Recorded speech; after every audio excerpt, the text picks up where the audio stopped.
क्या दिल्ली पर केंद्र की सरकार यहां पर हुकूमत चलाना चाहती है? क्या दिल्ली को कंट्रोल करना चाहती है बीजेपी सरकार? ये तमाम सवाल यहां पर दिल्ली के मुख्यमंत्री अरविंद केजरीवाल ने प्रेस कॉन्फ्रेंस में कह दिए। अभी प्रेस कॉन्फ्रेंस हुई, प्रेस कॉन्फ्रेंस में उन्होंने खुलासा कर दिया कि दिल्ली को कंट्रोल करना चाहती है केंद्र की सरकार, बीजेपी सरकार। नमस्कार, आपके साथ मैं हूं ऋतिक सविता। स्वागत है आपका नेक्स्ट 9 न्यूज पॉलिटिकल बाइट में। दर्शकों, आपको बता दें कि यहाँ पर अरविंद केजरीवाल ने जो महज अभी राष्ट्रीय पार्टी बना के जो है एक बड़ा ताज उन्होंने सर पे पहना है, उन्होंने साफ तौर पर कह दिया कि दिल्ली पर खतरा है। और खतरा किसका है? बीजेपी का खतरा है। आखिर क्या कुछ कहते हैं अरविंद केजरीवाल, आप खुद ही सुनिए।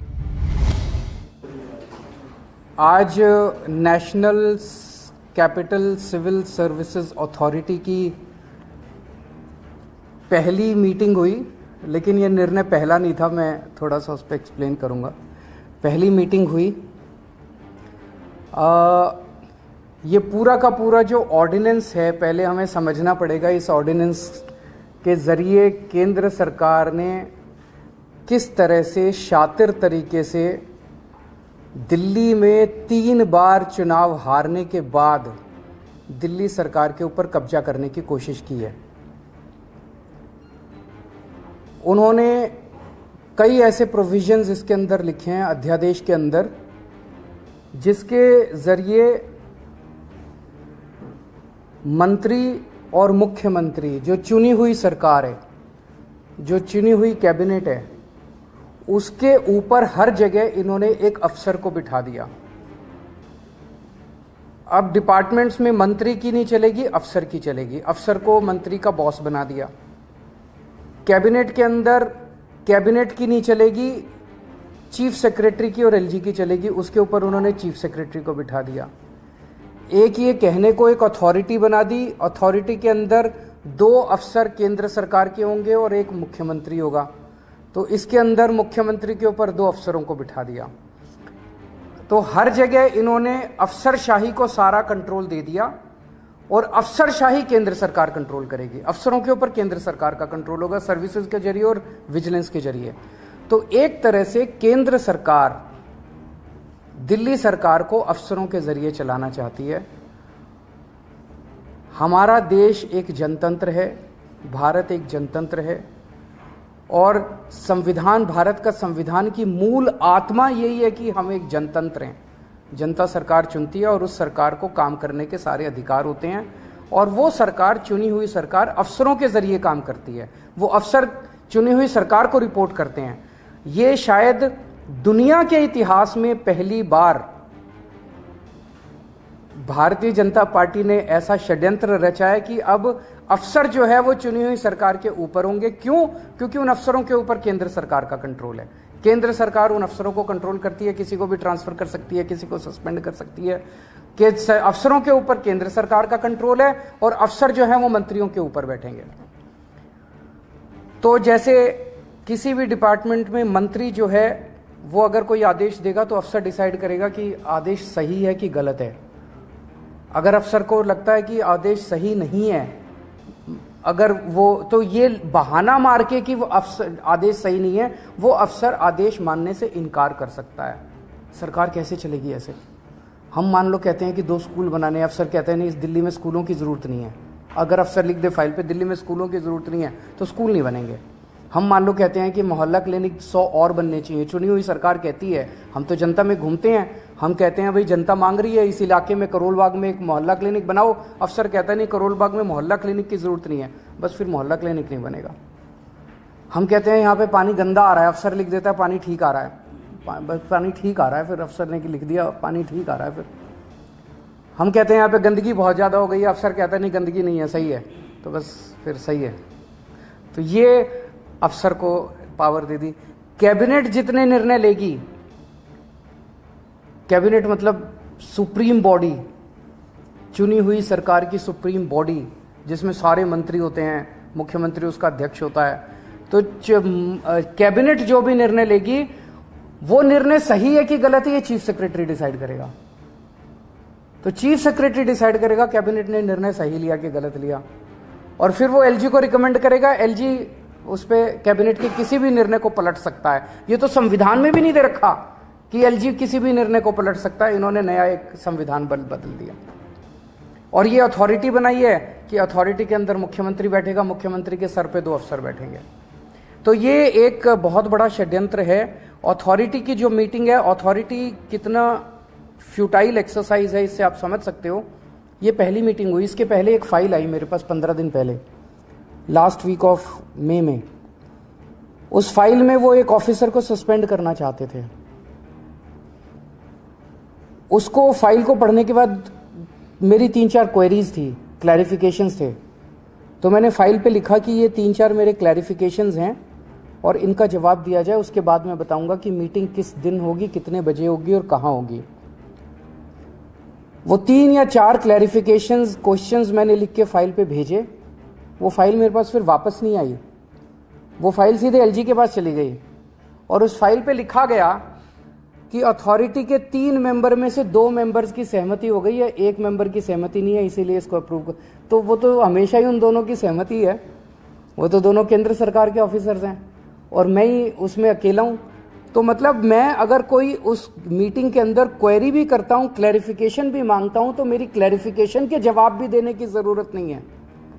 तो वो एलजी साहब के पास उन्होंने फाइल भेजी, एलजी साहब ने लिख दिया कि ऑफिसर को सस्पेंड कर दिया जाए। ऑफिसर को सस्पेंड कर दिया गया। मेरे पास ना ऊपर जाते टाइम फाइल आई, ना नीचे जाते टाइम फाइल आई। मेरे पास तो जब फाइल आई मैंने उस पर क्वेरी रेज की और क्वेरी के बिना जवाब दिए उन्होंने एलजी से अप्रूवल। फिर अथॉरिटी की जरूरत क्या यार।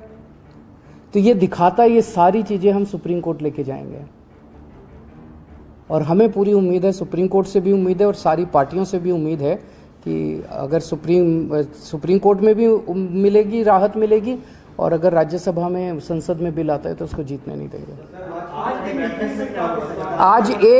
आज एक मुद्दा था जिसमें एक ऑफिसर के ऊपर कुछ डिसिप्लिनरी प्रोसीडिंग्स थी। उसने ये फॉरेंसिक लैब में कुछ गड़बड़ की थी। उस पे वो ब्लैक एंड व्हाइट मुद्दा था, उसमें तीनों की सहमति थी कि इसको सस्पेंड कर, इसके खिलाफ डिसिप्लिनरी प्रोसीडिंग शुरू की जाए। यानी आप ये कहना चाह रहे हैं कि अथॉरिटी की बैठक से पहले ही ये निर्णय ले लिया जाता है और आपको बताया जानकारी भी नहीं दी जाती। पिछली वाली जो मीटिंग थी उसमें मैंने जैसे बताया, मेरे पास फाइल आई कि इस अफसर को सस्पेंड किया जाए। मैंने कहा कि इसको क्यों सस्पेंड किया जाए, इसके लिए 3 क्लैरिफिकेशन मैंने मांगी। वो 3 क्लैरिफिकेशन का जवाब देना चाहिए था कि ये कारण है। वो 3 क्लैरिफिकेशंस के जवाब देने की बजाय उन्होंने फाइल सीधे एलजी को भेज दी कि अथॉरिटी के 3 सदस्यों में से 2 सदस्य तैयार हैं। वो दोनों तो उनके अफसर हैं अपने ही, उन दोनों ने साइन कर दिए। मुख्यमंत्री की इनको जरूरत ही नहीं है। जनतंत्र क्या, जनतंत्र की ऐसी तैसी। सर, आपने लॉ एंड ऑर्डर को लेकर भी एलजी को चिट्ठी लिखी है।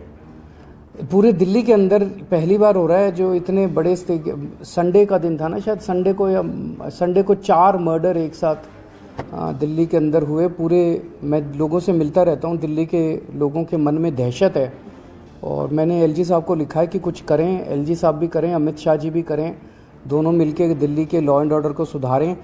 जैसे दिल्ली में हमने एजुकेशन ठीक कर दी, हमारे पास जो क्षेत्र थे उनमें से कई क्षेत्र ठीक कर दिए। अगर आज लॉ एंड ऑर्डर, हम पंजाब में हमारे पास लॉ एंड ऑर्डर पहली बार आया। शुरू में आपने देखा कितनी दिक्कत हुई, क्योंकि वो पुरानी सरकारों ने कितना गंद मचा रखा था।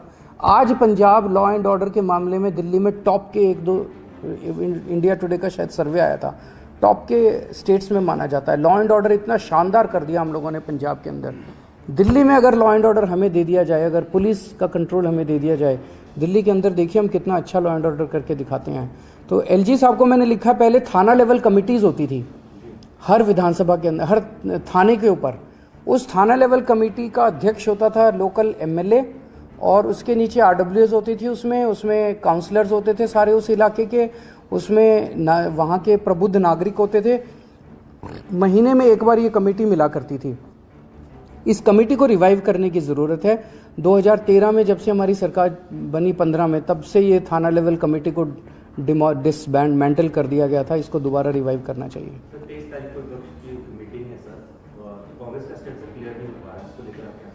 इस कांग्रेस से मैं उम्मीद करता हूँ सारी पार्टियां पूछेंगी उस मीटिंग में, भाई आप अपना स्टैंड बताइए।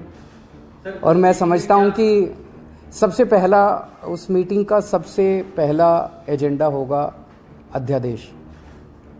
कि दिल्ली के अंदर जनतंत्र को ख़त्म करने के लिए, और मैं वहाँ सारी पार्टियों को समझाऊंगा, टेक्निकली भी कॉन्स्टिट्यूशन लेके जाऊंगा, मैं संविधान लेके जाऊंगा, कि आप ये ना समझें कि ये दिल्ली आधा राज्य है इसलिए दिल्ली के बारे में ये अध्यादेश आया है।